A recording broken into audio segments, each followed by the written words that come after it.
Se a invasão do islamismo militante, do islamismo radical continuar, nossas sociedades livres estão em perigo, nosso mundo está em perigo. Se isso acontecer, os regimes que o abrigam e promovem vão adquirir armas nucleares e os meios para entregá-las. Cada uma de suas cidades estará sob ameaça. Cada uma de suas sociedades estará sob ameaça. E o que Israel está fazendo hoje não é apenas se defendendo, está defendendo vocês. Quero dar as boas-vindas a todos vocês e espero conhecer todos vocês. Também estão aqui a família do falecido Jaron Lichinsky, que junto com sua noiva. Essas pessoas maravilhosas, realmente lindas, um casal lindo, foram atropelados por esse ódio antissemita, em Washington, bem ao lado do Museu do Holocausto. E nós sempre lembraremos daqueles que caíram e estamos comprometidos em trazer de volta nossos heróis caídos. E também todos os reféns que foram levados, e as pessoas não acreditavam que conseguiríamos trazer de volta os 20 reféns vivos com a ajuda do presidente Trump. Retiramos eles de lá com nossos soldados que entraram em Gaza e enfrentaram o Hamas. E eles perceberam que seu último reduto iria cair. E Trump aplicou o golpe diplomático do outro lado. Conseguimos os 20 reféns, mas depois tivemos que buscar mais 28 reféns falecidos. Conseguimos tirar todos eles, e restou um. Ronnie Greeley, da Unidade Especial da Polícia, que lutou não só com o braço quebrado. Ele levou 2 tiros e continuou lutando, e matou 14 terroristas sozinho. E então ele morreu. Dissemos que o traríamos de volta. Ele foi o primeiro a entrar, o último a sair. Um herói de Israel, Ronnie está de volta. Não há mais reféns em Gaza. Um feito tremendo das nossas forças heróicas, dos nossos soldados, dos nossos comandantes. Não há ninguém como eles. Há mais de 20 anos eu era ministro das Finanças de Israel. Fui convidado para uma universidade na Holanda. É uma universidade muito boa. Ela tinha um foco em negócios e eles estavam dando esse prêmio de Homem Econômico do Ano. Por algum motivo eles me escolheram, então eu fui até lá. Havia cerca de 1.000 estudantes holandeses. O mais baixo tinha 1,98 m. Jovens, e eu fiz minha apresentação. Falei sobre as reformas de livre mercado que fizemos aqui, e então veio a sessão de perguntas e respostas. E o primeiro se levanta e diz: Primeiro-ministro, o que podemos fazer sobre a minoria muçulmana na Holanda? Eu desviei, sabe, querem falar sobre reformas econômicas? Tudo bem? O segundo se levanta. Primeiro-ministro, o senhor não respondeu à pergunta. O que podemos fazer sobre a minoria muçulmana na Holanda? Eu questiono essa pergunta. E assim continuou. E depois que essa sessão termina, eu saio com esses 2 jovens estudantes holandeses de 21, 22 anos e pergunto a eles: por que vocês me perguntaram sobre isso? E eles disseram: primeiro-ministro, nós somos o país mais liberal do planeta. Nós aceitamos todos, negros, brancos, amarelos, pardos, verdes, qualquer cor, qualquer fé, gays, héteros, trans, qualquer um. Mas dentro dessa minoria existe uma ala radical e ela é diferente. Porque nós queremos aceitá-los, mas eles não nos aceitam. Eles querem impor a lei Sharia sobre nós. Eles querem erradicar a Holanda. Como conhecemos, isso foi há mais de 20 anos. Esses jovens, e o que eles disseram foi algo premonitório, eles conseguiam ver isso. Nossa civilização comum, livre e democrática está sob ameaça e desde então foi invadida. Todos os países da Europa Ocidental e da América estão sendo invadidos não por pessoas de cor diferente, de raça diferente, mas por diferentes crenças. Esse não é o ponto, são pessoas com uma ideologia focada, e a ideologia é destruir o Ocidente.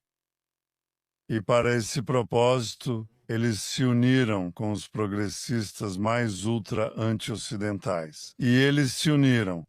Eles deveriam discordar em tudo, mas não discordam porque querem destruir o Ocidente como nós. E eles concordam em uma coisa. Qual é a coisa em que eles concordam?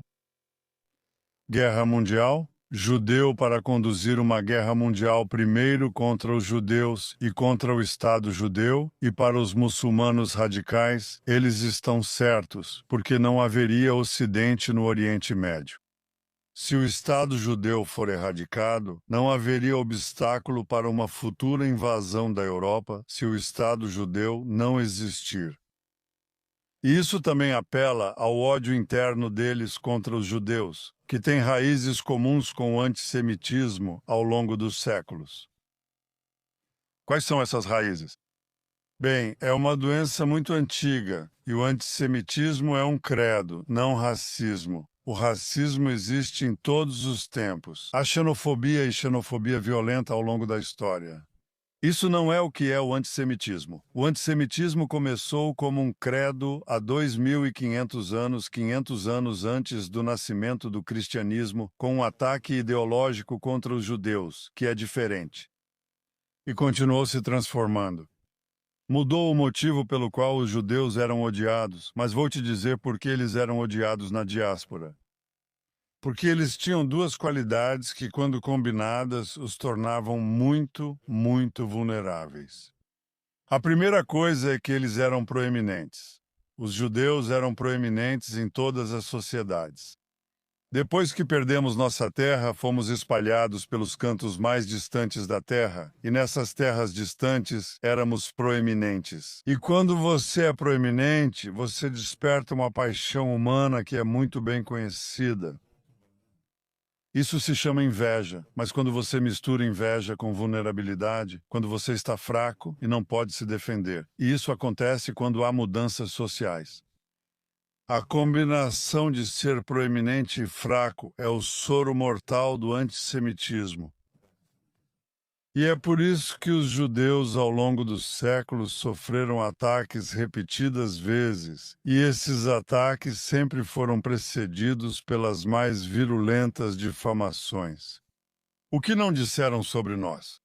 Você está familiarizado com o que disseram sobre nós? Na época medieval, diziam que estávamos envenenando os poços, que estávamos espalhando pragas, que estávamos matando crianças cristãs para usar o sangue delas. Você já sabe tudo sobre fazer matzá no Pesach? Isso foi precedido por difamações semelhantes, até mesmo na época helenística clássica, bem aqui por perto, nas comunidades daqui. E isso foi levado para os tempos modernos, basicamente com as mesmas acusações, culminando sempre essas difamações em assassinatos, massacres e expulsões. Até chegarmos ao maior massacre de todos, no Holocausto, os nazistas espalharam essa difamação e depois passaram a nos assassinar. Pouco podíamos fazer, isso não mudou. O antissemitismo deu uma pausa por algumas décadas. Em uma sociedade educada, isso não era permitido. Mas isso voltou a aparecer e, claro, de forma mais evidente depois de 7 de outubro, quando a doença se espalhou novamente, o vírus se espalhou pelo mundo todo. Por que isso é importante? Houve um grande escritor no final do século XIX, o nome dele era Israel Zangel. Você não o conhece, mas se você vivesse na Inglaterra no século XIX, teria lido seus livros ou assistido à sua peça, As Crianças do Gueto. Ele foi um grande, grande escritor e se tornou o grande apoiador de Theodor Herzl na Grã-Bretanha e o trouxe para a Grã-Bretanha. Isaac Will tinha um ditado, ele dizia: Obsta principi, isso é em latim, meu latim não é tão bom, mas o que isso dizia era o que ele queria dizer. Ou seja, se oponha às coisas ruins quando elas ainda são pequenas, se oponha às coisas ruins quando elas ainda são pequenas. Não deixe que coisas ruins, não deixe que coisas más cresçam e cresçam, porque será impossível combatê-las, ou muito mais caro fazer isso. É isso que estamos enfrentando hoje. O antissemitismo é pura maldade. Qualquer pessoa em sã consciência entende isso, mas o que não é compreendido não foi compreendido há 90 anos. Que quando esse mal se manifestou no coração da Alemanha, ou antes disso, como Theodor Herzl viu no terço do século XX na França, supostamente a sociedade mais avançada, Quando ele viu isso, ele percebeu o perigo não só para o povo judeu, mas também como um perigo para a civilização ocidental. Assim como meu pai, que era um grande historiador, mas ainda era um jovem. Ele tinha 23 anos quando Hitler chegou ao poder em 1933. E ele disse que o racismo de Hitler não só causaria um holocausto, essa foi a palavra que ele usou, um holocausto do povo judeu. Isso destruirá o mundo é o ódio, o mal que se espalhará sem oposição. E que devemos mobilizar as pessoas do mundo, as pessoas do mundo livre, para entender que, se isso não for parado aqui, a escuridão se espalhará por toda parte. É isso que enfrentamos hoje. Foi isso que Amit Hasheikli acabou de dizer. Não é apenas um problema judaico, é claro que é, mas é um problema da humanidade, é um problema do mundo e devemos combatê-lo. E eu saúdo todos vocês que vieram aqui hoje porque nosso objetivo é lutar, lutar, lutar e nossa causa é vencer, vencer, vencer. É para isso que estamos aqui e devemos fazer isso. Porque se a invasão do islamismo militante, do islamismo radical continuar, nossas sociedades livres estão em perigo, nosso mundo está em perigo. Se isso acontecer, os regimes que o abrigam e promovem adquirirão armas nucleares e os meios para entregá-las. Cada uma de suas cidades estará sob ameaça. Cada uma de suas sociedades estará sob ameaça. E o que Israel está fazendo hoje não é apenas se defendendo, está defendendo vocês, defendendo todos vocês. E eu vou te dizer qual é a diferença. A diferença é que na nossa séculos de exílio, não podíamos fazer nada contra essas calúnias, além de fugir, porque não podíamos lutar. Nós não tínhamos um Estado, não tínhamos um exército, não tínhamos armas. Vivíamos em sociedades que proibiam até nosso direito de defesa ou de portar armas. Assim, fomos levados ao massacre. Mas essa é a mudança que trouxemos para a história judaica. Agora temos um Estado, temos um exército incomparável, temos soldados, temos jovens, homens e mulheres dispostos a lutar, dispostos a morrer para defender nosso povo e defender nosso futuro, heróis como nenhum outro. E essa mudança é algo que faz toda a diferença. Porque eles podem nos difamar, mas não podem nos destruir. Estamos no processo de bloquear o eixo radical xiita iraniano.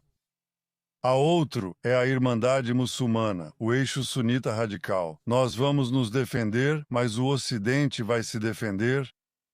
É sobre isso que estamos aqui para discutir, é isso que estamos aqui para promover.